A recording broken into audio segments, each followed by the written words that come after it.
Hi, ಎಲ್ರಿಗೂ ನಮಸ್ಕಾರ. ನನ್ನ ಹೆಸರು ನಿತಿನ್. ಇದು ನಿಮ್ಮಿಂದ ನಿಮಗಾಗಿ ನಿಮಗೋಸ್ಕರ ಅಂತ YouTube channel factual education in Kannada. ಇವತ್ತು ಈ ವಿಡಿಯೋದಲ್ಲಿ SSLC science lesson magnetic effect of electric ಕರೆಂಟ್ನಲ್ಲಿ magnetic field due to a current carrying straight conductor and right hand thumb rule ಬಗ್ಗೆ ಡಿಸ್ಕಸ್ ಮಾಡ್ತಾ ಹೋಗ್ತೀವಿ. ಮೊದಲಿಗೆ ಸ್ಕೇಲಾರ್ಸ್ ಮತ್ತು ವೆಕ್ಟಾರ್ಸ್ ಬಗ್ಗೆ ಡಿಸ್ಕಸ್ ಮಾಡ್ತಾ ಹೋಗೋಣ. ಈ ಒಂದು ಕಾನ್ಸೆಪ್ಟ್ ಅಂದರೆ ಸ್ಕೇಲಾರ್ಸ್ ಮತ್ತು ವೆಕ್ಟಾರ್ಸ್ ಬಗ್ಗೆ ನಿಮ್ಮ ಸಿಲೆಬಸ್ ಇರಲಿಲ್ಲ, ಆದರೆ ಇದನ್ನು ನಾವು ತಿಳ್ಕೊಂಡ್ರೆ ಮುಂದೆ ಬರೋ ಬೇರೆ ಕಾನ್ಸೆಪ್ಟ್ಗಳನ್ನ ಈಸಿಯಾಗಿ ಅರ್ಥ ಮಾಡ್ಕೊಳ್ಬೋದು. ಸೊ ಅದಕ್ಕೆ ಸ್ವಲ್ಪ ಸ್ಕೇಲಾರ್ಸ್ ಅಂದ್ರೇನು, ವೆಕ್ಟಾರ್ಸ್ ಅಂದ್ರೇನು ಅಂತ ಸ್ವಲ್ಪ ಹೇಳ್ತೀನಿ. ಇದಕ್ಕೂ ಮೊದಲು ನಮಗೆ ಫಿಸಿಕಲ್ ಕ್ವಾಂಟಿಟಿ ಅಂದರೆ ಏನು ಅಂತ ಗೊತ್ತಿರಬೇಕು. ಫಿಸಿಕಲ್ ಕ್ವಾಂಟಿಟಿ ಅಂದರೆ ಏನು? The quantity which can be measure, ಅಂದರೆ ಯಾವ ಕ್ವಾಂಟಿಟಿಯನ್ನು ನಾವು ಮೆಜರ್ ಮಾಡಬಹುದೋ ಅದನ್ನು ನಾವು ಫಿಸಿಕಲ್ ಕ್ವಾಂಟಿಟಿ ಅಂತ ಹೇಳ್ತೀವಿ. ಎಕ್ಸಾಂಪಲ್ ಟೈಮ್ನ ಮೆಜರ್ ಮಾಡ್ಬೋದಾ? ಅದು ಫಿಸಿಕಲ್ ಕ್ವಾಂಟಿಟಿ. ಎಕ್ಸಾಂಪಲ್ ಡಿಸ್ಟೆನ್ಸ್ನ ಮೆಜರ್ ಮಾಡ್ಬೋದಾ? ಅದು ಒಂದು ಫಿಸಿಕಲ್ ಕ್ವಾಂಟಿಟಿ. ಮಾಸ್ ಈ ಮಾಸ್ನ ನಾವು ಮೆಜರ್ ಮಾಡ್ಬೋದಾ? ಇದು ಫಿಸಿಕಲ್ ಕ್ವಾಂಟಿಟಿ. ಒಂದು ಆಬ್ಜೆಕ್ಟ್ ಮೇಲೆ ನಾವು ಫೋರ್ಸ್ ಅಪ್ಲೈ ಮಾಡ್ತಿದ್ದೀವಿ ಅಂದಾಗ ಫೋರ್ಸ್ನ ನಾವು ಮೆಜರ್ ಮಾಡ್ಬೋದು in terms of Newton. So force ಅನ್ನೋದು ಕೂಡ ಒಂದು ಫಿಸಿಕಲ್ ಕ್ವಾಂಟಿಟಿ. ಸ್ಪೀಡ್, ಒಂದು ಆಬ್ಜೆಕ್ಟ್ ಇಷ್ಟು ಸ್ಪೀಡಲ್ಲಿ ಹೋಗ್ತಿದೆ, ಒಂದಿಷ್ಟು ವೆಲಾಸಿಟಿಲಿ ಹೋಗ್ತಿದೆ, ಇಷ್ಟು ಆಕ್ಸಲರೇಷನಲ್ಲಿ ಹೋಗ್ತಿದೆ ಅಂತ ಅವೆಲ್ಲನೂ ಕೂಡ ನಾವು ಮೆಜರ್ ಮಾಡ್ತೀವಿ. ಸೊ ಅವುಗಳು ಕೂಡ ಒಂದು ಫಿಸಿಕಲ್ ಕ್ವಾಂಟಿಟಿ. ಹಾಗಾಗಿ ಇಷ್ಟು ಫಿಸಿಕಲ್ ಕ್ವಾಂಟಿಟಿಯಲ್ಲಿ ಕೂಡ ನಾವು ಎರಡು ಟೈಪ್ಸ್ನ ನೋಡ್ತೀವಿ. ಅದೇ ಸ್ಕೇಲಾರ್ಸ್ ಆ್ಯಂಡ್ ವೆಕ್ಟಾರ್ಸ್ ಅಂತ. ಸ್ಕೇಲಾರ್ಸ್ ಅಂದರೆ ಪರ್ಟಿಕ್ಯುಲರ್ ಆಗೇನು? The physical quantity which has only magnitude.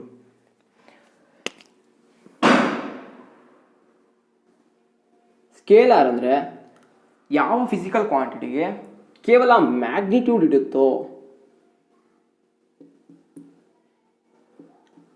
ಅದನ್ನು ನಾವು ಸ್ಕೇಲಾರ್ಸ್ ಅಂತ ಕರಿತೀವಿ.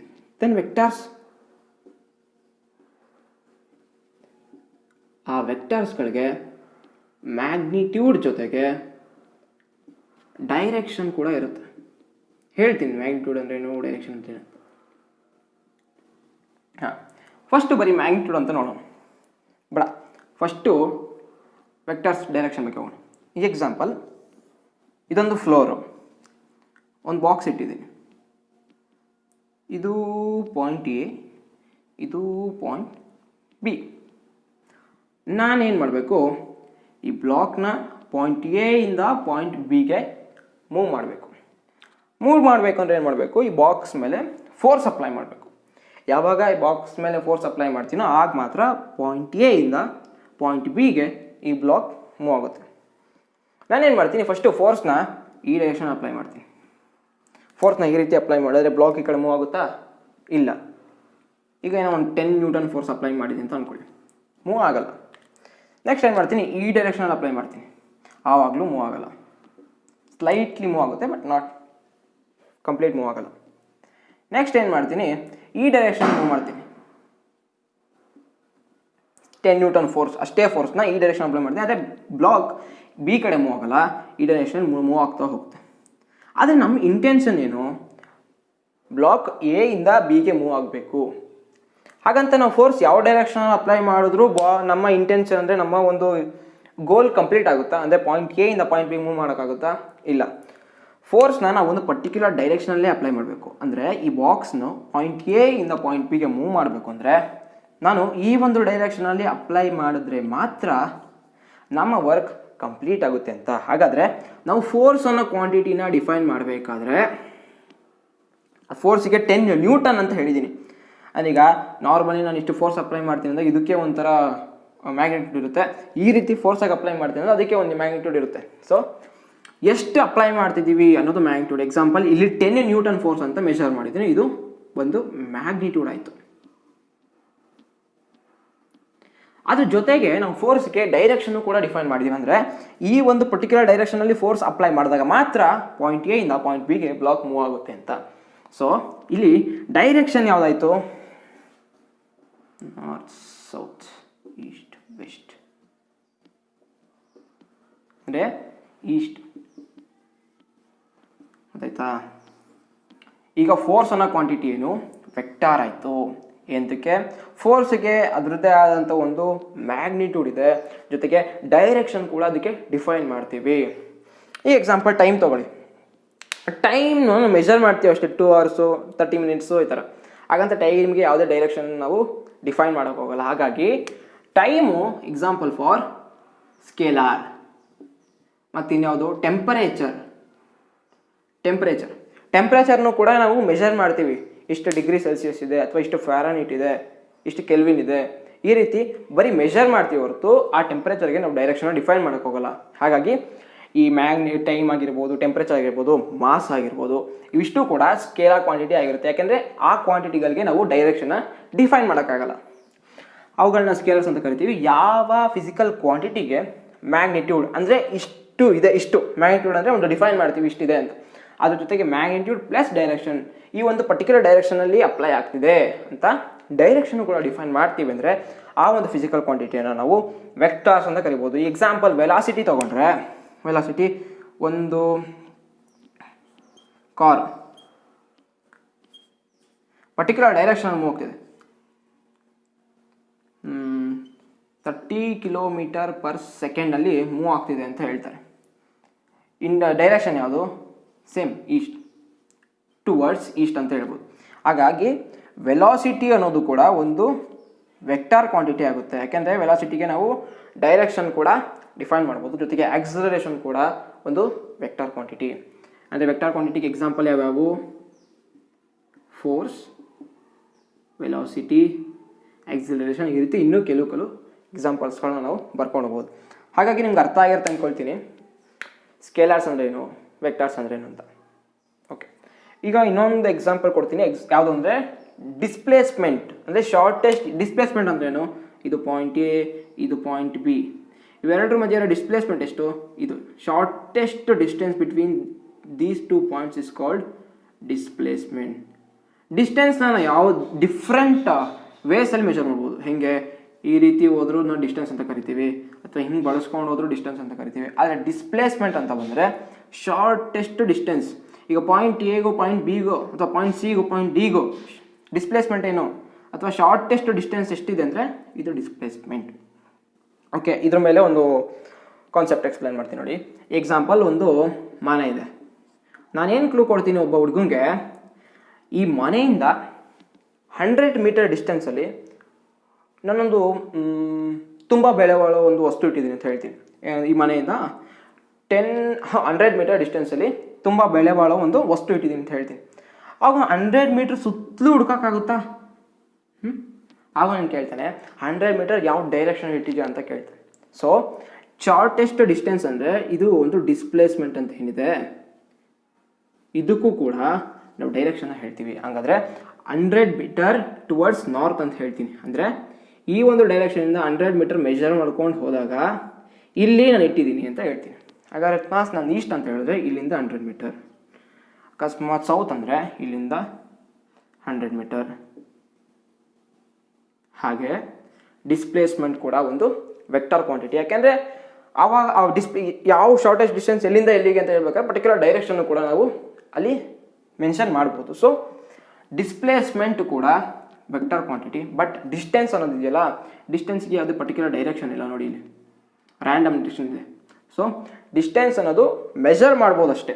ಸೊ ಡಿಸ್ಟೆನ್ಸ್ನು ಕೂಡ ಇಲ್ಲಿ ನಾವು ಡಿಸ್ಟೆನ್ಸ್, ಇಲ್ಲಿ ಡಿಸ್ಪ್ಲೇಸ್ಮೆಂಟ್ನು ಕೂಡ ಆ್ಯಡ್ ಮಾಡ್ಬೋದು. ಇದ್ರ ಬಗ್ಗೆ ಜಾಸ್ತಿ ತುಂಬ ತಲೆ ಕೆಡಿಸ್ಕೊಳಕ್ಕೆ ಹೋಗ್ಬೇಡಿ. ನಾನು ಹೇಳಬೇಕಾಗಿರೋದು ಬರೀ ಸ್ಕೇಲಾರ್ಸ್ ಅಂದ್ರೇನು, ವೆಕ್ಟರ್ಸ್ ಅಂದ್ರೇನು ಅಂತ ಅಷ್ಟೇ. ಇದ್ರ ಬಗ್ಗೆ ಇನ್ನೂ ಡೀಟೇಲ್ ಆಗಿ ಯಾರು ಸೆಕೆಂಡ್ PUC ನಲ್ಲಿ ಸೈನ್ಸ್ ತಗೊಳ್ತೀರೋ ಅವ್ರಿಗೆ ಇನ್ಡೆಪ್ತ್ ಆಗಿ ನೀವು ಫಸ್ಟ್ PUC ಹೇಳ್ಕೊಡ್ತಾರೆ, ಡೋಂಟ್ ವರಿ. ಇವಾಗ ನಾವು magnetic field due to a current carrying straight conductor ಬಗ್ಗೆ ಡಿಸ್ಕಸ್ ಮಾಡ್ತಾ ಹೋಗ್ತೀವಿ. ಮೊದಲಿಗೆ ಒಂದು ಸ್ಟ್ರೈಟ್ ಕಂಡಕ್ಟರ್, ಈಗ ಇದನ್ನೇ ಕಂಡಕ್ಟರ್ ಅಂತ ತಗೊಳ್ಳೋಣ.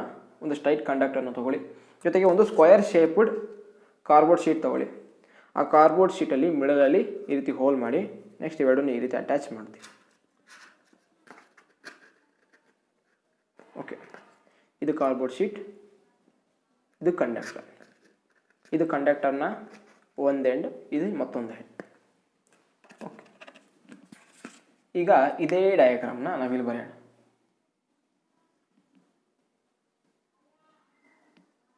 ಇದು ಒಂದು ಎಂಡ್ ಕಂಡಕ್ಟರ್ ಎಕ್ಸ್ ಅಂತ ತಗೊಂಡು ಇನ್ನೊಂದು ಎಂಡ್ ವೈ. ಈಗ ಏನು ಮಾಡ್ತೀನಿ, ಈ ಒಂದು ಎಂಡಿಗೆ ಸರ್ಕ್ಯೂಟ್ ಕಂಪ್ಲೀಟ್ ಮಾಡ್ತೀನಿ, ಅಂದರೆ ಬ್ಯಾಟ್ರಿನ ಕನೆಕ್ಟ್ ಮಾಡ್ತೀನಿ.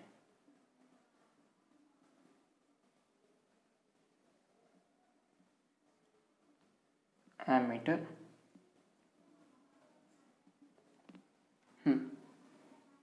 ಬ್ಯಾಟ್ರಿಯ ಪಾಸಿಟಿವ್ ಟರ್ಮಿನಲಿಂದ ಕರೆಂಟ್ ಫ್ಲೋ ಆಗುತ್ತೆ, ಅಂದರೆ ಕರೆಂಟ್ ಡೈರೆಕ್ಷನ್ ಈ ಕಡೆ. ಈ ಕಂಡಕ್ಟರ್ಗೆ ನಾವೇನು ಮಾಡಿದ್ದೀವಿ, ಕಾರ್ಡ್ಬೋರ್ಡ್ ಶೀಟ್ನ ಅಟ್ಯಾಚ್ ಮಾಡಿದ್ದೀವಿ.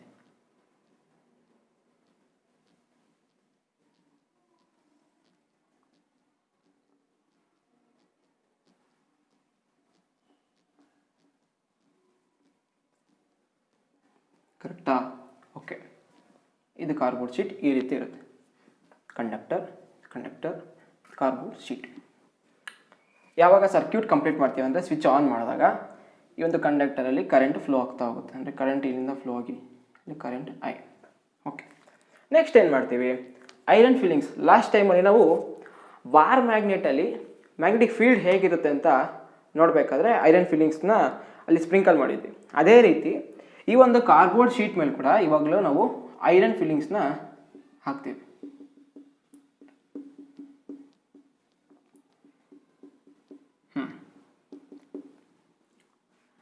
ಈಗ ಈ ಒಂದು ಕಂಡಕ್ಟರಲ್ಲಿ ಕರೆಂಟ್ ಫ್ಲೋ ಆಗ್ತಿದೆ ಅಂದರೆ ಇದು ಕಂಡಕ್ಟರ್ ಆಗಿರೋದ್ರಿಂದ ಒಂದು ಮ್ಯಾಗ್ನೆಟಿಕ್ ಫೀಲ್ಡ್ ಅನ್ನೋದು ಕ್ರಿಯೇಟ್ ಆಗಿರುತ್ತೆ. ಅಲ್ಲಿ ಬಾರ್ ಮ್ಯಾಗ್ನೆಟ್ ನೋಡಿದ್ವಿ, ನ್ಯಾಚುರಲಿ ಬಾರ್ ಮ್ಯಾಗ್ನೆಟಿಂದ ಫೀಲ್ಡ್ ಲೈನ್ಸ್ ಬರ್ತಾ ಇರುತ್ತೆ.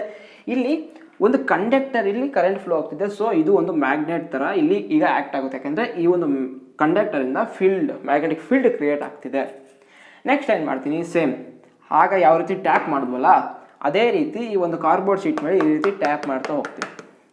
ಈ ಒಂದು ಕಂಡಕ್ಟರಲ್ಲಿ ಕರೆಂಟ್ ಫ್ಲೋ ಆಗ್ತಾ ಇರುತ್ತೆ, ನಾವೇನು ಮಾಡ್ತೀವಿ, ಇದ್ರ ಮೇಲೆ ಐರನ್ ಫಿಲ್ಲಿಂಗ್ಸ್ನ ಈ ರೀತಿ ಬೀಳ್ಸಿರ್ತೀವಲ್ಲ, ನೆಕ್ಸ್ಟ್ ಈ ರೀತಿ ಟ್ಯಾಪ್ ಮಾಡ್ತಾ ಹೋಗ್ತೀವಿ. ಇಲ್ಲಿ ಟ್ಯಾಪ್ ಮಾಡ್ತಾ ಹೋಗ್ಬೇಕಾದ್ರೆ ಏನಾಗುತ್ತೆ ಅಂದರೆ ಈ ಐರನ್ ಫಿಲ್ಲಿಂಗ್ಸ್ ಒಂದು ಪರ್ಟಿಕ್ಯುಲರ್ ಪ್ಯಾಟ್ರನಲ್ಲಿ ಅರೇಂಜ್ ಆಗ್ತಾ ಹೋಗುತ್ತೆ. ಅಲ್ಲಿ ಹೇಗೆ ಬಾರ್ ಮ್ಯಾಗ್ನೆಟಲ್ಲಿ ಅಲ್ಲೂ ಒಂದು ಪ್ಯಾಟ್ರನಲ್ಲಿ ಅರೇಂಜ್ ಆಯ್ತಲ್ಲ, ಅದೇ ರೀತಿ ಇಲ್ಲೂ ಕೂಡ ಈ ಒಂದು ಕಾರ್ಡ್ಬೋರ್ಡ್ ಶೀಟ್ ಮೇಲೆ ಕೂಡ ಈ ಐರನ್ ಫಿಲ್ಲಿಂಗ್ಸ್ಗಳು ಒಂದು ಪರ್ಟಿಕ್ಯುಲರ್ ಪ್ಯಾಟರ್ನಲ್ಲಿ ಅಲೈನ್ ಆಗುತ್ತೆ. ಯಾವುದೋ ಪರ್ಟಿಕ್ಯುಲರ್ ಪ್ಯಾಟರ್ನು ಈ ರೀತಿ.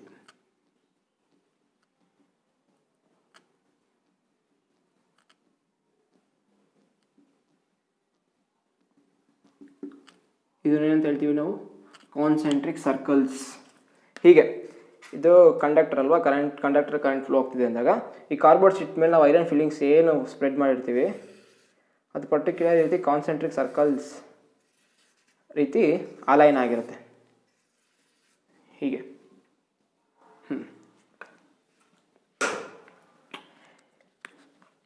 ಕಂಡಕ್ಟರಲ್ಲಿ ಕರೆಂಟ್ ಫ್ಲೋ ಆಗ್ತಿದೆ, ಈ ಒಂದು ಕಂಡಕ್ಟರಿಂದ ಮ್ಯಾಗ್ನೆಟಿಕ್ ಫೀಲ್ಡ್ ಕೂಡ ಕ್ರಿಯೇಟ್ ಆಗಿದೆ. ಸೊ ಆ ಮ್ಯಾಗ್ನೆಟಿಕ್ ಫೀಲ್ಡ್ ಏನು ಮಾಡ್ತಿದೆ, ಈ ಐರನ್ ಫಿಲ್ಲಿಂಗ್ಸ್ ಮೇಲೆ ಫೋರ್ಸ್ ಅಪ್ಲೈ ಮಾಡಿ ಒಂದು ಪರ್ಟಿಕ್ಯುಲರ್ ಪ್ಯಾಟರ್ನಲ್ಲಿ ಅರೇಂಜ್ ಆಗೋ ರೀತಿ ಮಾಡಿದೆ. ಹಾಗಾದರೆ ಈ ಪ್ಯಾಟ್ರನ್ನ ನಾವು ಏನಂತ ಕರಿತೀವಿ? ಬಾರ್ ಮ್ಯಾಗ್ನೆಟಲ್ಲಿ ಯಾವ ರೀತಿ ಇತ್ತು, bar magnet north pole south pole ಈ ರೀತಿ ಇತ್ತು ಅಲ್ವಾ, ಈ ರೀತಿ ಅರೇಂಜ್ ಆಗಿತ್ತು. ಅದಕ್ಕೆ ನಾವು ಅದು ಫೀಲ್ಡ್ ಲೈನ್ ಅಂತ ಕರೆದಿದ್ವಿ, ಅಂದರೆ ಮ್ಯಾಗ್ನೆಟಿಕ್ ಫೀಲ್ಡ್ ಲೈನ್ಸ್. ಅದೇ ರೀತಿ ಇಲ್ಲೂ ಕೂಡ ಈ ಒಂದು ಕಂಡಕ್ಟರಿಂದ ಮ್ಯಾಗ್ನೆಟಿಕ್ ಫೀಲ್ಡ್ ಕ್ರಿಯೇಟ್ ಆಗಿದೆ, ಇಲ್ಲೂ ಐರನ್ ಫಿಲ್ಲಿಂಗ್ಸ್ಗಳು ಅದೇ ರೀತಿ ಒಂದು ಪರ್ಟಿಕ್ಯುಲರ್ ಪ್ಯಾಟರ್ನ್ ಅರೇಂಜ್ ಆಗಿದೆ. ಇವಾಗ್ಲೂ ನಾವಿದನ್ನು ಮ್ಯಾಗ್ನೆಟಿಕ್ ಫೀಲ್ಡ್ ಲೈನ್ಸ್ ಅಂತ ಕರಿತೀವಿ. ಆದರೆ ಅಲ್ಲಿ magnetic field lines due to a bar magnet, ಆದರೆ ಇಲ್ಲಿ magnetic field lines due to a current carrying straight conductor ಅಂತ ಮಾತ್ರಕ್ಕೆ ಮ್ಯಾಗ್ನೆಟಿಕ್ ಫೀಲ್ಡ್ ಲೈನ್ ಒಂದೇ ಥರ ಇರಬೇಕು ಅಂತ ಇಲ್ಲ. ಅಕಸ್ಮಾತ್ ನಾವು ಅದರ ಡೈಮೆನ್ಷನ್ನ ಚೇಂಜ್ ಮಾಡ್ತೀವಿ ಅಂದರೆ ಫೀಲ್ಡ್ ಲೈನ್ಸ್ ಕೂಡ ಚೇಂಜ್ ಆಗುತ್ತೆ. ಎಕ್ಸಾಂಪಲ್, ನಾವು ಸ್ಟ್ರೈಟ್ ಕಂಡಕ್ಟರ್ನ ತೊಗೊಂಡಿದ್ವಿ, ಹಾಗಾಗಿ ಫೀಲ್ಡ್ ಲೈನ್ಸ್ ಈ ರೀತಿ ಬಂದಿದೆ. ಅಕಸ್ಮಾತ್ ನಾನು ಇದೇ ಕಂಡಕ್ಟರ್ನ ಸರ್ಕಲ್ ಶೇಪ್ ಮಾಡಿಬಿಟ್ಟು ಕನೆಕ್ಟ್ ಮಾಡ್ತೀನಿ ಅಂದ್ಕೊಳ್ಳಿ, ಆವಾಗಲೂ ಫೀಲ್ಡ್ ಲೈನ್ಸ್ ಬೇರೆ ಇರುತ್ತೆ. ನೆಕ್ಸ್ಟ್ ಅದ್ರ ಬಗ್ಗೆ ಡಿಸ್ಕಸ್ ಮಾಡೋಣ. ಹಾಗಾದರೆ ಈ ಐರನ್ ಫಿಲ್ಲಿಂಗ್ಸ್ಗಳು ಅರೇಂಜ್ ಆಗಿರೋ ಪ್ಯಾಟರ್ನ ನಾವೇನಂತ ಕರಿತೀವಿ? Field lines, magnetic field lines. Actually magnetic field lines ಅಂದ್ರೇನು? ಒಂದು ಪಾತ್, ಮ್ಯಾಗ್ನೆಟಿಕ್ ಫೀಲ್ಡ್ ಒಂದು ಪರ್ಟಿಕ್ಯುಲರ್ ಪಾತಲ್ಲಿ ಫೋರ್ಸ್ ಅಪ್ಲೈ ಮಾಡುತ್ತೆ, ಅದನ್ನೇ ನಾವು ಮ್ಯಾಗ್ನೆಟಿಕ್ ಫೀಲ್ಡ್ ಲೈನ್ಸ್. ಈಗ ನಾವು ಹೇಗೆ ರಸ್ತೆಯಲ್ಲಿ ಮೂವ್ ಆಗೋದಕ್ಕೆ ನಮಗೆ ಒಂದು ಪಾತ್ ಇದೆ, ಅದೇ ರೀತಿ ಮ್ಯಾಗ್ನೆಟಿಕ್ ಫೀಲ್ಡ್ ಕೂಡ ಕೆಲವು ಆಬ್ಜೆಕ್ಟ್ ಮೇಲೆ ಫೋರ್ಸ್ ಅಪ್ಲೈ ಮಾಡೋಕ್ಕೆ ಅದು ಒಂದು ಪಾತ್ನ ಫಾಲೋ ಮಾಡುತ್ತೆ, ಅದನ್ನು ನಾವು ಮ್ಯಾಗ್ನೆಟಿಕ್ ಫೀಲ್ಡ್ ಲೈನ್ಸ್ ಅಂತ ಕರಿತೀವಿ. Magnetic field lines due to current carrying straight conductor ಏನು? Concentric circles. ಗೊತ್ತಾಯಿತು?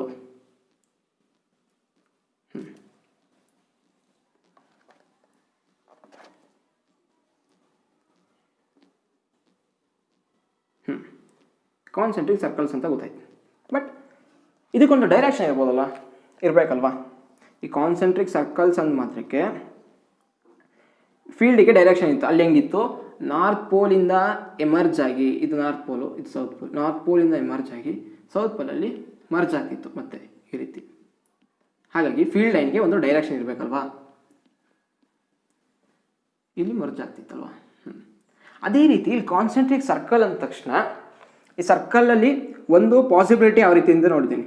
ಒಂದು ಈ ರೀತಿ ಕ್ಲಾಕ್ ವೈಸ್ ಅಂದ್ರೇನು, ನಮ್ಮ ಕ್ಲಾಕಲ್ಲಿ ನೀಡಲ್ಸ್ ಯಾವ ರೀತಿ ಮೂವ್ ಆಗುತ್ತೆ ಈ ಕಡೆ, ಇದನ್ನು ನಾವು ಕ್ಲಾಕ್ ವೈಸ್ ಅಂತ ಕರಿತೀವಿ. So magnetic field lines may be clockwise direction ಕೂಡ ಮೂವ್ ಆಗ್ಬೋದು, ಅಥವಾ ರಿವರ್ಸ್ ಈ ರೀತಿಯೂ ಪಾಸಿಬಿಲಿಟೀಸ್ ಇರುತ್ತಲ್ವ, ಆ್ಯಂಟಿ ಕ್ಲಾಕ್ ವೈಸ್ ಡೈರೆಕ್ಷನ್ಸ್ ಅಂತ ಕರಿತೀವಿ. ಹೀಗೆ ಇದು ಆ್ಯಂಟಿ ಕ್ಲಾಕ್ ವೈಸ್, ಇದು ಕ್ಲಾಕ್ ವೈಸ್. ಈಗ ಆ ಪ್ಯಾಟ್ರನ್ ಹೇಗಿದೆ ಅಂತ ಗೊತ್ತಾಯಿತು. ಒಂದು ಕಂಡಕ್ಟರಲ್ಲಿ, ಸ್ಟ್ರೈಟ್ ಕಂಡಕ್ಟರಲ್ಲಿ ಕರೆಂಟ್ ಫ್ಲೋ ಆದಾಗ ಮ್ಯಾಗ್ನೆಟಿಕ್ ಫೀಲ್ಡ್ ಯಾವ ಪ್ಯಾಟ್ರನ್ ಇರುತ್ತೆ ಅಂತ ಗೊತ್ತಾಯಿತು. ಬಟ್ ಆ ಒಂದು ಪ್ಯಾಟ್ರನಿಗೆ ಡೈರೆಕ್ಷನ್ ಕೂಡ ಇರುತ್ತೆ. ಈಗ ಡೈರೆಕ್ಷನ್ನ ಮೆಷರ್ ಡೈರೆಕ್ಷನ್ ಯಾವ ಡೈರೆಕ್ಷನ್ ಇದೆ ಅಂತ ತಿಳ್ಕೊಳ್ಳೋದು ಹೇಗೆ? ಲಾಸ್ಟ್ ಟೈಮ್ ನಾವೇನು ಮಾಡಿದ್ವಿ, ಒಂದು ಕಾಂಪೋಸ್ ನೀಡಲ್ನ ಒಂದು ಫೀಲ್ಡ್ ಲೈನಲ್ಲಿ ತೊಗೊಂಬಂದಿದ್ವಿ. ಆಗ ಆ ಕಾಂಪೋಸ್ ನೀಡಲ್ನ ನಾರ್ತ್ ಪೋಲ್ ಯಾವ ಡೈರೆಕ್ಷನ್ ಡಿಫ್ಲೆಕ್ಟ್ ಆಗುತ್ತೋ ಆ ಒಂದು ಡೈರೆಕ್ಷನ್ ಮ್ಯಾಗ್ನೆಟಿಕ್ ಫೀಲ್ಡ್ ಅಂತ ಹೇಳಿದ್ವಿ. ಈಗ ನೆಕ್ಸ್ಟ್ ಏನು ಮಾಡ್ತೀನಿ, ಸೇಮ್ ಈ ಒಂದು ಕಾನ್ಸೆಂಟ್ರಿಕ್ ಸರ್ಕಲ್ಸ್ ಇದೆಯಲ್ಲ, ಈ ಸರ್ಕಲಿನ ಯಾವ ಪಾಯಿಂಟ್ ಮೇಲಾದರೂ ಆಗಲಿ ಕಾಂಪೋಸ್ನ ತೊಗೊಂಡ್ಬಿಡ್ತೀನಿ. ಕಾಂಪೋಸ್ ಅಂದ್ರೇನು, ಒಂದು ನಾರ್ತ್ ಪೋಲ್ ಸೌತ್ ಪೋಲ್ ಇರುತ್ತೆ, ಓಕೆನಾ? ಈಗ ಏನು ಮಾಡ್ತೀನಿ, ಈ ಒಂದು ಪಾಯಿಂಟ್, ಇದನ್ನು ಪಾಯಿಂಟ್ ಪಿ ಅಂತ ಕರಿತೀನಿ. ಇದನ್ನು ಸ್ವಲ್ಪ ದೊಡ್ಡದಾಗಿ ಬರ್ಕೊಳ್ತೀನಿ ಇಲ್ಲೇ. ಸೇಮ್ ಅದನ್ನೇ ಇಲ್ಲಿ ಬರ್ದು ಎಕ್ಸ್ಪ್ಲೇನ್ ಮಾಡ್ತೀನಿ ಚಿಕ್ಕದಾಗಿದೆ ಅಂತ. ಇದೇ ಪಾಯಿಂಟ್ ಪಿ ಅಂದ್ಕೊಳ್ಳಿ, ಇದೇ ಪಾಯಿಂಟ್ ಪಿ. ಏನು ಮಾಡ್ತೀನಿ, ಈ ಪಾಯಿಂಟ್ ಪಿನಲ್ಲಿ ಕಾಂಪೋಸ್ ನೀಡನ್ನು ಕಾಂಪೋಸ್ ತೊಗೊಂಬರ್ತೀನಿ. ಕಾಂಪೋಸ್ ತೊಗೊಂಬಂದಾಗ ಆ ಕಾಂಪೋಸಿನ ನಾರ್ತ್ ಪೋಲ್ ಈ ರೀತಿ ಅಲೈನ್ ಆಗುತ್ತೆ, ಈ ಡೈರೆಕ್ಷನಲ್ಲಿ. ಮುಂಚೆ ಕಾಂಪೋಸ್ ನೀಡಲ್ ನಾರ್ತ್ ಸೌತ್ ಡೈರೆಕ್ಷನಲ್ಲಿ ಇತ್ತು. ಯಾವಾಗ ನಾನು ಈ ಫೀಲ್ಡ್ ಲೈನ್ ಮೇಲೆ ತೊಗೊಂಬಂದನೋ ಆಗ ಡೈರೆಕ್ಷನ್ ಚೇಂಜ್ ಆಯಿತು, ಈ ರೀತಿ north south, north needles north ಡೈರೆಕ್ಷನ್ಗೆ ಕಡೆ ಇರೋ ನೀಡಲ್, ಇದು ಸೌತ್ ಡೈರೆಕ್ಷನ್. ಹಾಗಾದರೆ ಇಲ್ಲಿ ನೀಡಲ್ ಡಿಫ್ಲೆಕ್ಟ್ ಆಗ್ತಿದೆ ಅಂತ ಹೇಳ್ಬೋದು. ಡಿಫ್ಲೆಕ್ಟ್ ಹೆಂಗೆ ಆಗ್ತಿದೆ, ಈ ನೀಡಲ್ ಮೇಲೆ ಫೋರ್ಸ್ ಅಪ್ಲೈ ಮಾಡ್ತಿದೆ. ಈಗ ಯಾವುದೇ ಒಂದು ಆಬ್ಜೆಕ್ಟು ಒಂದು ಕಡೆ ಇನ್ನೊಂದು ಕಡೆ ಮೂವ್ ಆಗ್ತಿದೆ ಅಂದರೆ ಅದ್ರ ಮೇಲೆ ಫೋರ್ಸ್ ಅಪ್ಲೈ ಆಗಿರಬೇಕು. ಹಾಗಾಗಿ ಇಲ್ಲಿ ನೀಡಲ್ ಡಿಫ್ಲೆಕ್ಟ್ ಆಗ್ತಿದೆ ಅಂದರೆ ಆ ನೀಡಲ್ ಮೇಲೆ ಒಂದು ಫೋರ್ಸ್ ಅಪ್ಲೈ ಆಗ್ತಿದೆ. ಆ ಫೋರ್ಸ್ ಕ್ರಿಯೇಟ್ ಮಾಡಿದ್ಯಾರು? ಮ್ಯಾಗ್ನೆಟಿಕ್ ಫೀಲ್ಡ್ ಮ್ಯಾಗ್ನೆಟಿಕ್ ಫೋರ್ಸ್ನ ಈ ಒಂದು ನೀಡಲ್ ಮೇಲೆ ಅಪ್ಲೈ ಮಾಡ್ತಿದೆ. ಸೊ ಕಾಂಪೋಸ್ ನೀಡಲ್ ಈ ಡೈರೆಕ್ಷನ್ನಲ್ಲಿ ಡಿಫ್ಲೆಕ್ಟ್ ಆಗಿರೋದ್ರಿಂದ ಈಗ ಕ್ರಿಯೇಟ್ ಆಗಿರೋ ಮ್ಯಾಗ್ನೆಟಿಕ್ ಫೀಲ್ಡ್ ಡೈರೆಕ್ಷನ್ ಏನು, ಈ ರೀತಿ, ಅಂದರೆ ಕ್ಲಾಕ್ ವೈಸ್. ಯಾವಾಗಲೂ ಕ್ಲಾಕ್ ವೈಸಲ್ಲೇ ಮ್ಯಾಗ್ನೆಟಿಕ್ ಫೀಲ್ಡ್ ಕ್ರಿಯೇಟ್ ಆಗುತ್ತೆ ಅಂತ ಕೇಳ್ಬೋದು. ಇಲ್ಲ, ಅಕಸ್ಮಾತ್ ನಾನೇನು ಮಾಡ್ತೀನಿ, ಕರೆಂಟ್ ಡೈರೆಕ್ಷನ್ನ ಚೇಂಜ್ ಮಾಡ್ತೀನಿ. ಅಂದರೆ ಬ್ಯಾಟ್ರಿಯ ಪಾಸಿಟಿವ್ ಟರ್ಮಿನಲ್, ಇದು ನೆಗೆಟಿವ್ ಟರ್ಮಿನಲ್. ಹಾಗಾಗಿ ಕರೆಂಟ್ ಈ ಕಡೆ ಫ್ಲೋ ಆಯಿತು. ಮುಂಚೆ ಕರೆಂಟ್ ಡೈರೆಕ್ಷನ್ ರಿವರ್ಸ್ ಮಾಡಬೇಕು ಅಂತ ಏನು ಮಾಡಬೇಕು, ಬ್ಯಾಟ್ರಿ ಡೈರೆಕ್ಷನ್ ಚೇಂಜ್ ಮಾಡಬೇಕು. ಇದು negative terminal, positive negative, positive negative, positive. ಈಗ ಪಾಸಿಟಿವ್ ಟರ್ಮಿನಲ್ ಈ ಕಡೆ ಕನೆಕ್ಟ್ ಮಾಡ್ತೀನಿ, ನೆಗೆಟಿವ್ ಟರ್ಮಿನಲ್ ಈ ಕಡೆ ಕನೆಕ್ಟ್ ಮಾಡ್ತೀನಿ. ಹಾಗಾದರೆ ಕರೆಂಟ್ ಯಾವ ಕಡೆಯಿಂದ ಬರಬೇಕು, ಸೇಮ್ ಪಾಸಿಟಿವ್ ಟರ್ಮಿನಲಿಂದಲೇ ಫ್ಲೋ ಆಗಬೇಕು. ಮುಂಚೆ ಈ ರೀತಿ ಫ್ಲೋ ಆಗ್ತಿತ್ತು, ಈಗ ಈ ರೀತಿ. ಕರೆಂಟ್ ಡೈರೆಕ್ಷನ್ ಕೂಡ ರಿವರ್ಸ್ ಮಾಡಿದ್ದೀನಿ. ಇವಾಗಲೂ ಮ್ಯಾಗ್ನೆಟಿಕ್ ಫೀಲ್ಡ್ ಲೈನ್ ಡೈರೆಕ್ಷನ್ ಒಂದೇ ಇರುತ್ತಾ, ಚೆಕ್ ಮಾಡೋಣ.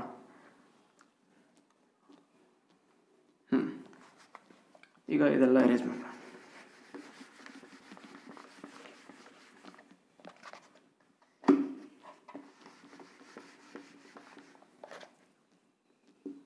ಡೈರೆಕ್ಷನ್ ಏನು, ಹೀಗೆ. ಓಕೆ,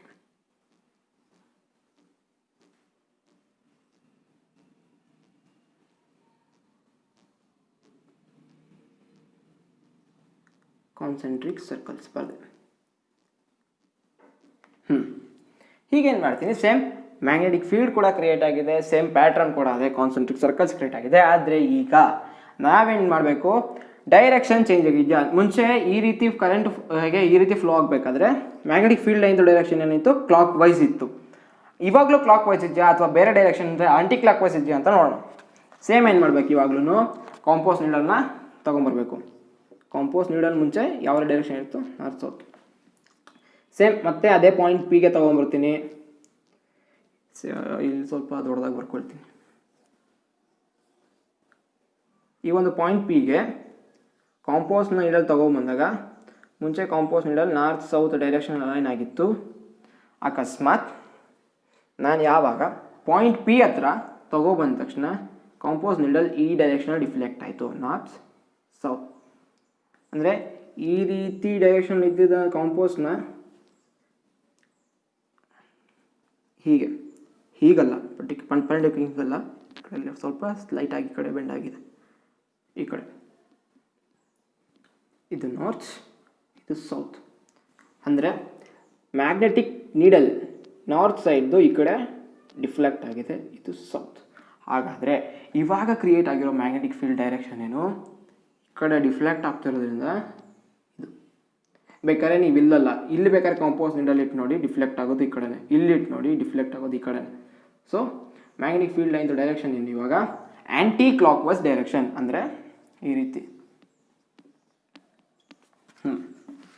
ನಾವೇನು ತಿಳ್ಕೊಂಡ್ವಿ ಈಗ, ಸರ್ಕ್ಯೂಟಲ್ಲಿ ಕರೆಂಟ್ ಡೈರೆಕ್ಷನ್ನ ಚೇಂಜ್ ಮಾಡ್ತೀವಿ ಅಂದಾಗ ಆ ಒಂದು ಕಂಡಕ್ಟರಿಂದ ಕ್ರಿಯೇಟ್ ಆಗೋ ಮ್ಯಾಗ್ನೆಟಿಕ್ ಫೀಲ್ಡ್ ಲೈನ್ ಡೈರೆಕ್ಷನ್ ಕೂಡ ಚೇಂಜ್ ಆಗುತ್ತೆ. ಅದೊಂದು ಗೊತ್ತಾಯ್ತು, ಅಬ್ಸರ್ವೇಷನ್ ನಂಬರ್ 1. ನೆಕ್ಸ್ಟ್ ಏನು ಮಾಡ್ತೀನಿ, ಸರ್ಕ್ಯೂಟಲ್ಲಿ ಕರೆಂಟ್ ವ್ಯಾಲ್ಯೂನ ಚೇಂಜ್ ಮಾಡ್ತಾ ಹೋಗ್ತೀನಿ. ಕರೆಂಟ್ ಹೇಗೆ, ಬಿಗಿನಿಂಗಲ್ಲಿ ಒಂದು 10 ಆಂಪಿಯರ್ ಕರೆಂಟ್ ಫ್ಲೋ ಆಗ್ತಿದೆ, ಆಗ ಒಂದು ಪರ್ಟಿಕ್ಯುಲರ್ ಡಿಫ್ಲೆಕ್ಷನ್ ಇರುತ್ತೆ. ಹೇಗೆ, ಮುಂಚೆ ಈ ಒಂದು ಡೈರೆಕ್ಷನ್ ಇತ್ತು, 10 ಆಂಪಿಯರ್ ಕರೆಂಟ್ ಸರ್ಕ್ಯೂಟಲ್ಲಿ ಫ್ಲೋ ಆದಾಗ ಕಾಂಪೋಸ್ ನೀಡಲ್ ಇಲ್ಲಿ ಇಟ್ಟಾಗ ಏನು, ಇವಾಗ ಕರೆಂಟ್ ಡೈರೆಕ್ಷನ್ ಈ ಕಡೆ ಅಲ್ವಾ, ಆ್ಯಂಟಿ ಕ್ಲಾಕ್ ವೈಸ್, ಅಂದರೆ ಬೇಡ ಕ್ಲಾಕ್ ವೈಸ್ ಏನು ಮಾಡ್ತೀನಿ, ನಿಮ್ಗೆ ಅರ್ಥ ಆಗಲ್ಲ ಅಂತ, ಉಲ್ಟಾ ಆಗುತ್ತೆ ಇದು.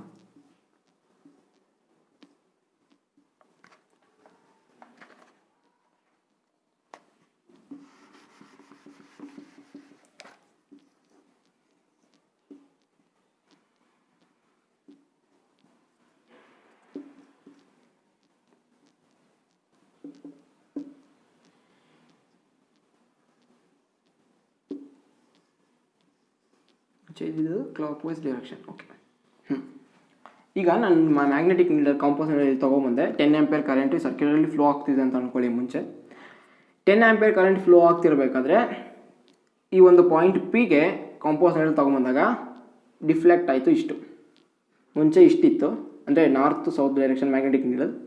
ಯಾವಾಗ ಈ ಪಾಯಿಂಟ್ ಪಿಗೆ ತೊಗೊಂಬಂದಾಗ ಇಷ್ಟು ಡಿಫ್ಲೆಕ್ಟ್ ಆಯಿತು, ಅಂದರೆ ಕಾಂಪೋಸ್ ನೀಡಲ್ ಈ ರೀತಿ ರೊಟೇಟ್ ಆಯಿತು. ನೆಕ್ಸ್ಟ್ ಏನು ಮಾಡ್ತೀನಿ, ಕರೆಂಟ್ ವ್ಯಾಲ್ಯೂ ಒಂದು 8 ಆಂಪಿಯರ್ಗೆ ರಿಡ್ಯೂಸ್ ಮಾಡ್ತೀನಿ, ಅಂದರೆ ಕರೆಂಟ್ ವ್ಯಾಲ್ಯೂ ಕಡಿಮೆ ಮಾಡಿದ್ದೇನೆ. ಕರೆಂಟ್ ವ್ಯಾಲ್ಯೂ ಕಡಿಮೆ ಮಾಡಿದಾಗ ಸೇಮ್ ಮುಂಚೆ ಈ ರೀತಿ ಇದ್ದಿದ್ದು ಕಾಂಪೋಸ್ ನೀಡಲ್ ಮುಂಚೆ ಇಷ್ಟು ಡಿಫ್ಲೆಕ್ಟ್ ಆಗಿತ್ತಲ್ಲ, ಈಗ ಸ್ವಲ್ಪ ಡಿಫ್ಲೆಕ್ಷನ್ ಕಡಿಮೆ ಆಗುತ್ತೆ, ಅಂದರೆ ನಾರ್ತ್ ಸೌತ್ 5 ಆಂಪಿಯರ್ಗೆ ರಿಡ್ಯೂಸ್ ಮಾಡ್ತೀನಿ. ಹೀಗೆ ಇದ್ದಿದ್ದು ಕಾಂಪೋಸ್ ನೀಡಲ್ ಇನ್ನೂ ಸ್ವಲ್ಪ ಕಡಿಮೆ ಆಗುತ್ತೆ.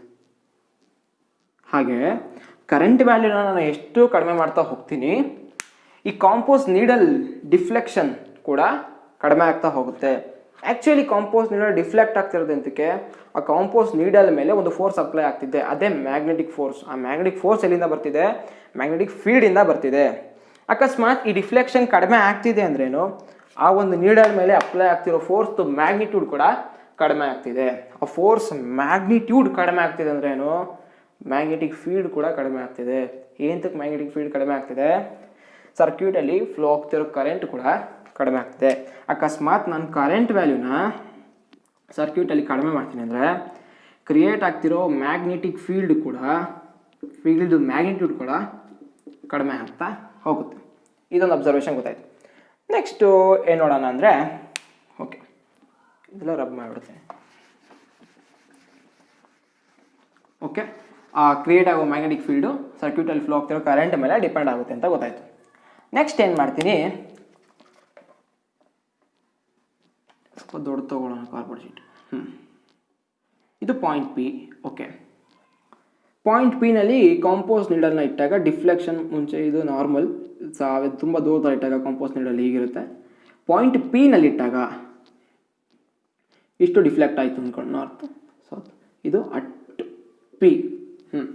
ಹೀಗೆ ಇನ್ನೊಂದು ಪಾಯಿಂಟ್ನ ಡಿಫೈನ್ ಮಾಡ್ತೀನಿ, ಇದು ಪಾಯಿಂಟ್ ಕ್ಯೂ.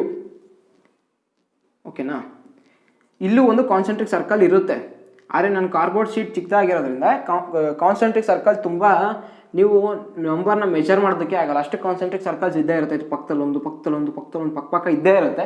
ಆದರೆ ನಿಮಗೆ ಕಾಣಲ್ಲ ಅಂತ ನಾನು 2-3 ಕಾನ್ಸೆಂಟ್ರಿಕ್ ಸರ್ಕಲ್ನ ಬರೆದಿದ್ದೀನಿ. ಸೊ ಇಲ್ಲೂ ಒಂದು ಕಾನ್ಸೆಂಟ್ರಿಕ್ ಸರ್ಕಲ್ ಅಂದರೆ ಮ್ಯಾಗ್ನೆಟಿಕ್ ಫೀಲ್ಡ್ ಲೈನ್ ಇಲ್ಲೂ ಇರುತ್ತೆ, ಮ್ಯಾಗ್ನೆಟಿಕ್ ಫೀಲ್ಡ್ ಇಲ್ಲೂ ಇರುತ್ತೆ. ಇದು ಪಾಯಿಂಟ್ ಕ್ಯೂ, ಇದು point P, point Q. Next ಏನು ಮಾಡ್ತೀನಿ, ಕಾಂಪೋಸ್ ನೀಡಲ್ನ ಪಾಯಿಂಟ್ ಕ್ಯೂನಲ್ಲಿ ಇಡ್ತೀನಿ. ಈ ಒಂದು ಕಾಂಪೋಸ್ ನೀಡಲ್ ತುಂಬ ದೂರದಲ್ಲಿಟ್ಟಾಗ ಯಾವ ರೀತಿ ಇರುತ್ತೆ ಅಂತ, ಅಟ್ ಕ್ಯೂನಲ್ಲಿಟ್ಟಾಗ ಡಿಫ್ಲೆಕ್ಷನ್ ಹೀಗಿರುತ್ತೆ, ನಾಟ್ ಸೌತ್. ಪಾಯಿಂಟ್ ಪಿನ ಡಿಫ್ಲೆಕ್ಷನ್ ಜಾಸ್ತಿ ಇದೆ, ಪಾಯಿಂಟ್ ಕ್ಯೂನಲ್ಲಿ ಅಂದರೆ ಇಲ್ಲಿಟ್ಟಾಗ ಡಿಫ್ಲೆಕ್ಷನ್ ಕಡಿಮೆ ಇದೆ. ಏನಕ್ಕೆ ಡಿಫ್ಲೆಕ್ಷನ್ ಕಡಿಮೆ ಇದೆ ಅಂದ್ರೇನು, ಫೋರ್ಸ್ ಕಡಿಮೆ ಅಪ್ಲೈ ಆಗ್ತಿದೆ ಅಂತ ಅರ್ಥ. ಫೋರ್ಸ್ ಕಡಿಮೆ ಅಪ್ಲೈ ಆಗ್ತಿದೆ ಅಂದ್ರೇನು, ಪಾಯಿಂಟ್ ಕ್ಯೂನಲ್ಲಿ ಮ್ಯಾಗ್ನೆಟಿಕ್ ಫೀಲ್ಡ್ ಸ್ವಲ್ಪ ಕಡಿಮೆ ಇದೆ compare to at point P. Point P compare ಮಾಡಿದ್ರೆ ಪಾಯಿಂಟ್ ಕ್ಯೂ ಹತ್ರ ಮ್ಯಾಗ್ನೆಟಿಕ್ ಫೀಲ್ಡ್ ಕೂಡ ಕಡಿಮೆ ಆಗಿದೆ. ಏನಕ್ಕೆ ಅಂದರೆ ಇಲ್ಲಿ ಸೋರ್ಸ್ ಯಾವುದು, ಕಂಡಕ್ಟರ್. ಈ ಕಂಡಕ್ಟರಿಂದ ಮ್ಯಾಗ್ನೆಟಿಕ್ ಫೀಲ್ಡ್ ಅನ್ನೋದು ಕ್ರಿಯೇಟ್ ಆಗ್ತಿದೆ. ಈ ಪಾಯಿಂಟ್ ಪಿನಲ್ಲಿ ಮ್ಯಾಗ್ನೆಟಿಕ್ ಜಾಸ್ತಿ ಇರುತ್ತೆ, ಮ್ಯಾಗ್ನೆಟಿಕ್ ಫೀಲ್ಡ್ ಜಾಸ್ತಿ ಇರುತ್ತೆ. ಪಾಯಿಂಟ್ ಕ್ಯೂನಲ್ಲಿ ಕಂಪೇರ್ ಮಾಡೋದು ಇದಕ್ಕಿಂತ ಸ್ವಲ್ಪ ಕಡಿಮೆ ಆಗಿರುತ್ತೆ. ಅಕಸ್ಮಾತ್ ಇನ್ನೂ ದೂರದಲ್ಲಿ ನಾನು ಪಾಯಿಂಟ್ ಆರ್ ಅಂತ ಮೆಜರ್ ಮಾಡ್ತೀನಿ, ಆ ಡಿಫ್ಲೆಕ್ಷನ್ ಇನ್ನೂ ಕಡಿಮೆ ಇರುತ್ತೆ, ಅಂದರೆ ಮ್ಯಾಗ್ನೆಟಿಕ್ ಫೀಲ್ಡ್ ಇನ್ನೂ ಕಡಿಮೆ ಇರುತ್ತೆ. ಅಕಸ್ಮಾತ್ ಇಲ್ಲಿ ಯಾವುದೋ ಪಾಯಿಂಟ್ ಎಮ್ ಅಂದ್ಬಿಟ್ಟು ಇನ್ನೂ ಹತ್ರದಲ್ಲಿ ತೊಗೊಂಡು ಹೋಗ್ತೀನಿ, ಆಗ ಡಿಫ್ಲೆಕ್ಷನ್ ಇನ್ನೂ ಜಾಸ್ತಿ ಇರುತ್ತೆ, ಈ ಕಡೆ ಬಂದ್ಬಿಡುತ್ತೆ. ಅಂದರೆ ಆ ಒಂದು ಸೋರ್ಸ್ ಅಥವಾ ಕಂಡಕ್ಟರ್ನ ಎಷ್ಟು ಡಿಸ್ಟೆನ್ಸ್ ಇದೆ ಆ ಪಾಯಿಂಟ್ ಅನ್ನೋದು ಕೂಡ ಮ್ಯಾಟ್ರ್ ಆಗುತ್ತೆ. ಅಂದರೆ ಎಷ್ಟು ಡಿಸ್ಟೆನ್ಸ್ ದೂರ ಹೋಗ್ತಾ ಮ್ಯಾಗ್ನೆಟಿಕ್ ಫೀಲ್ಡ್ ಸ್ಟ್ರೆಂತು ಕಡಿಮೆ ಆಗ್ತಾ ಹೋಗುತ್ತೆ. ಹಾಗಾಗಿ ಮ್ಯಾಗ್ನೆಟಿಕ್ ಫೀಲ್ಡ್ ಅನ್ನೋದು ಡಿಸ್ಟೆನ್ಸ್ ಮೇಲೂ ಡಿಪೆಂಡ್ ಆಗುತ್ತೆ. ಹೆಂಗೆ ನಾವು ದೂರ ಹೋಗ್ತೀವಿ ಅಂದರೆ ಪಾಯಿಂಟ್ನ ದೂರ ಮೆಷರ್ ಮಾಡ್ತಾ ಹೋಗ್ತೀವಿ ಕಾಂಪೋಸ್ ನೀಡಲ್ನ, ಹಾಗೆ ಮ್ಯಾಗ್ನೆಟಿಕ್ ಫೀಲ್ಡ್ ಕೂಡ ಕಡಿಮೆ ಆಗ್ತಾ ಹೋಗುತ್ತೆ. ಇಲ್ಲಿ ಮ್ಯಾಗ್ನೆಟಿಕ್ ಫೀಲ್ಡ್ ಜಾಸ್ತಿ ಇರುತ್ತೆ, ಆಮೇಲೆ ಇಲ್ಲಿ ಬಂದರೆ ಕಡಿಮೆ ಆಗುತ್ತೆ. ಇಲ್ಲಿದ್ದಕ್ಕೆ ಕಂಪೇರ್ ಮಾಡಿದ್ರೆ ಇಲ್ಲೊಂಚೂರು ಕಡಿಮೆ ಆಗುತ್ತೆ, ಇಲ್ಲೊಂಚೂರು ಕಡಿಮೆ ಆಗುತ್ತೆ. ಹಾಗಾಗಿ ಮ್ಯಾಗ್ನೆಟಿಕ್ ಫೀಲ್ಡ್ ಕಾನ್ಸೆಂಟ್ರಿಕ್ ಸರ್ಕಲ್ಸ್ಗಳು ಅಂದರೆ ಫೀಲ್ಡ್ ಲೈನ್ಸ್ಗಳು ತುಂಬ ಜಾಸ್ತಿ ಇರುತ್ತೆ. ಆದರೆ ಫೀಲ್ಡ್ ಮ್ಯಾಗ್ನಿಟ್ಯೂಡ್ ಸ್ಟ್ರೆಂತು ಅಪ್ಲೈ ಮಾಡೋ ಫೋರ್ಸು ಕಡಿಮೆ ಆಗ್ತಾ ಹೋಗುತ್ತೆ. ಅಂದರೆ ಡಿಸ್ಟೆನ್ಸ್ ಹೋಗ್ತಾ ದೂರ ಹೋಗ್ತಾ ಮ್ಯಾಗ್ನೆಟಿಕ್ ಫೀಲ್ಡ್ ಸ್ಟ್ರೆಂತ್ ಕಡಿಮೆ ಆಗ್ತಾ ಹೋಗುತ್ತೆ. ಇವಾಗ ರೈಟ್ ಹ್ಯಾಂಡ್ ಥಂಬ್ ರೂಲ್ ಅಂದರೆ ಏನು ಅಂತ ನೋಡೋಣ. ನಾವು ಪ್ರತಿ ಸರಿನೂ ಮ್ಯಾಗ್ನೆಟಿಕ್ ಫೀಲ್ಡ್ ಲೈನ್ದು ಡೈರೆಕ್ಷನ್ನ ಡಿಫೈನ್ ಮಾಡುವಾಗ ಏನು ಮಾಡ್ತಿದ್ವಿ, ಒಂದು ಮ್ಯಾಗ್ನೆಟಿಕ್ ಫೀಲ್ಡ್ ಲೈನ್ ಮೇಲೆ ಒಂದು ಕಾಂಪೋಸ್ ನೀಡ್ತಿದ್ವಿ. ಆ ಕಾಂಪೋಸ್ ನೀಡಲ್ನ ನಾರ್ತ್ ಡೈರೆಕ್ಷನ್ ಯಾವ ಕಡೆ ಡಿಫ್ಲೆಕ್ಟ್ ಆಗ್ತಿತ್ತೋ ಅದೇ ಮ್ಯಾಗ್ನೆಟಿಕ್ ಫೀಲ್ಡ್ದು ಡೈರೆಕ್ಷನ್ ಅಂತ ಹೇಳ್ತಿದ್ವಿ. ಹಾಗಂತ ಪ್ರತಿ ಸರಿನೂ ನಾವು ಡೈರೆಕ್ಷನ್ನ ಕಾಂಪೋಸ್ನೇ ಯೂಸ್ ಮಾಡಿಕೊಂಡು ಡಿಫೈನ್ ಮಾಡ್ತಾಯಿದ್ರೆ ನಮ್ಮ ಒಂದು ಇಂಟೆನ್ಷನ್, ನಮ್ಮ ವರ್ಕ್ ಏನಿದೆ ತುಂಬ ಕಷ್ಟ ಅನಿಸುತ್ತೆ. ಯಾಕೆಂದರೆ ಯಾವಾಗಲೂ ಕಾಂಪೋಸ್ನ ತೊಗೊಳ್ಳೋದು, ಡೈರೆಕ್ಷನ್ ನೋಡಬೇಕು ಅಂದರೆ ಕಾಂಪೋಸ್ ಇಡೋದು, ಅದು ಯಾವ ಕಡೆ ಡಿಫ್ಲೆಕ್ಟ್ ಆಗುತ್ತೋ ಅದೇ ಡೈರೆಕ್ಷನ್ ಅಂತ ಹೇಳ್ತಾ ಹೋದರೆ ತುಂಬ ಕಷ್ಟ ಆಗುತ್ತೆ. ಹಾಗಾದರೆ ವಿತೌಟ್ ಕಾಂಪೋಸ್ ನಾವು ಡೈರೆಕ್ಷನ್ನ ಡಿಫೈನ್ ಮಾಡೋಕ್ಕಾಗಲ್ವಾ ಅಂತ ಪ್ರಶ್ನೆ ಬಂದಾಗ ಏನು ಮಾಡ್ತಾರೆ ಅಂದರೆ, ಯಾವಾಗಲೂ ಕಾಂಪೋಸ್ ಯೂಸ್ ಮಾಡೋದು ತುಂಬ ಕಷ್ಟ. ಅದಕ್ಕೆ ಏನು ಮಾಡ್ತಾರೆ, ಈ ಮ್ಯಾಗ್ನೆಟಿಕ್ ಫೀಲ್ಡ್ ಕ್ರಿಯೇಟ್ ಆಗೋ ಪ್ಯಾಟರ್ನ್ ಆಗಿರ್ಬೋದು, ಕಂಡಕ್ಟರ್ ಯಾವ ಡೈರೆಕ್ಷನ್ ಕರೆಂಟ್ ಫ್ಲೋ ಆದಾಗ ಯಾವ ರೀತಿ ಮ್ಯಾಗ್ನೆಟಿಕ್ ಫೀಲ್ಡ್ ಕ್ರಿಯೇಟ್ ಆಗುತ್ತೆ ಅಂತವೆಲ್ಲ ಅಬ್ಸರ್ವೇಷನ್ ಮಾಡಿ ಕೊನೆಗೆ ಒಂದು ರೂಲ್ ಕ್ರಿಯೇಟ್ ಮಾಡ್ತಾರೆ. ಅದೇ ರೈಟ್ ಹ್ಯಾಂಡ್ ಥಂಬ್ ರೂಲ್. ಈ ರೂಲ್ನ ಯೂಸ್ ಮಾಡಿಕೊಂಡು ವಿತೌಟ್ ಕಾಂಪೋಸ್ ನಾವು ಕರೆಂಟಲ್ಲಿ ಒಂದು ಸ್ಟ್ರೈಟ್ ಕಂಡಕ್ಟರಲ್ಲಿ ಕರೆಂಟ್ ಈ ಡೈರೆಕ್ಷನ್ ಹೋಗ್ತಿದ್ರೆ ಮ್ಯಾಗ್ನೆಟಿಕ್ ಫೀಲ್ಡ್ ಯಾವ ರೀತಿ ಇರ್ಬೋದು, ಕ್ಲಾಕ್ ವೈಸ್ ಇರುತ್ತಾ ಆ್ಯಂಟಿ ಕ್ಲಾಕ್ ವೈಸ್ ಇರುತ್ತಾ ಅಂತ ಡೈರೆಕ್ಟಾಗಿ ಹೇಳ್ಬೋದು ವಿತೌಟ್ ಯೂಸಿಂಗ್ ಕಾಂಪೋಸ್.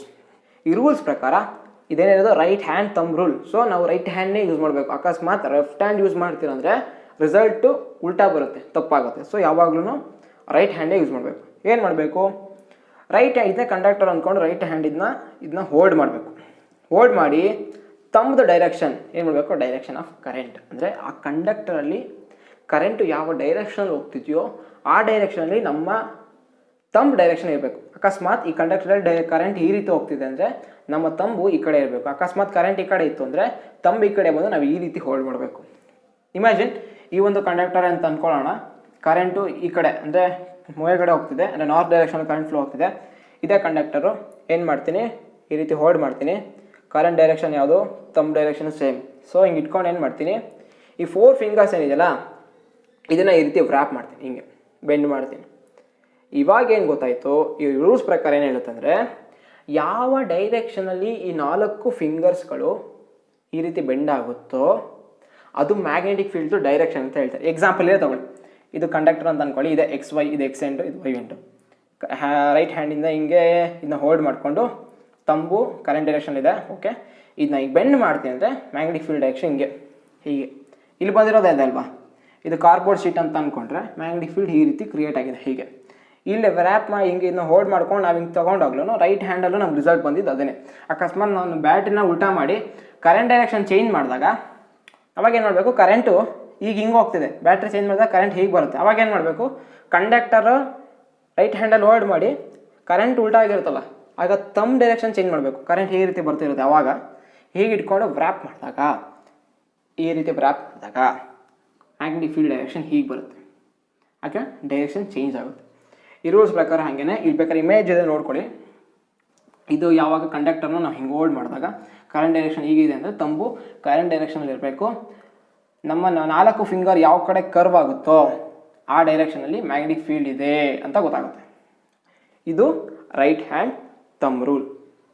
ಇವತ್ತಿಗೆ ಸಾಕು ಅಂತ ಅಂದ್ಕೊಳ್ತೀನಿ. ನಾವೇನು ಇಷ್ಟೊತ್ತು ಕಲ್ತೀವಲ್ಲ ಮ್ಯಾಗ್ನೆಟಿಕ್ ಫೀಲ್ಡ್ ಲೈನ್ ಮತ್ತು ಮ್ಯಾಗ್ನೆಟಿಕ್ ಫೀಲ್ಡ್ ಬಗ್ಗೆ, ಅದು ಸುಮ್ಮನೆ ನಿಮ್ಮ ಟೆಕ್ಸ್ಟ್ ಬುಕ್ಕಲ್ಲಿ ಟೇಸ್ಟ್ ನೋಡೋಕ್ಕೆ ಅಂತ ಒಂದು ಸ್ವಲ್ಪ ಕೊಟ್ಟಿದ್ದಾರೆ ಅಷ್ಟೇ.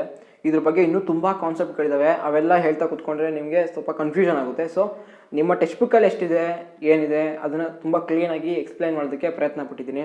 ನಿಮಗೆ ಇಷ್ಟ ಆಗಿದ್ರೆ, ಜೊತೆಗೆ ಅರ್ಥ ಆಗಿದೆ, ದಯವಿಟ್ಟು ಲೈಕ್ ಮಾಡಿ, ನಿಮ್ಮ ಫ್ರೆಂಡ್ಸ್ಗಳಿಗೆಲ್ಲ ಶೇರ್ ಮಾಡಿ. ಇದುವರೆಗೂ ಚಾನಲ್ಗೆ ಸಬ್ಸ್ಕ್ರೈಬ್ ಆಗಿಲ್ಲ ಅಂದರೆ ಸಬ್ಸ್ಕ್ರೈಬ್ ಆಗಿ ಹಾಗೂ ಬೆಲ್ ಐಕಾನ್ ಮೇಲೆ ಕ್ಲಿಕ್ ಮಾಡಿ ಆಲ್ ಅಂತ ಕೊಡೋದನ್ನ ಮರಿಬೇಡಿ. ಯಾಕೆಂದರೆ ನಾನು ವಿಡಿಯೋ ಅಪ್ಲೋಡ್ ಮಾಡಿದ ತಕ್ಷಣ ನಿಮಗೆ ಬರೋ ನೋಟಿಫಿಕೇಷನ್ನ ಮಿಸ್ ಮಾಡ್ಕೊಬೇಡಿ.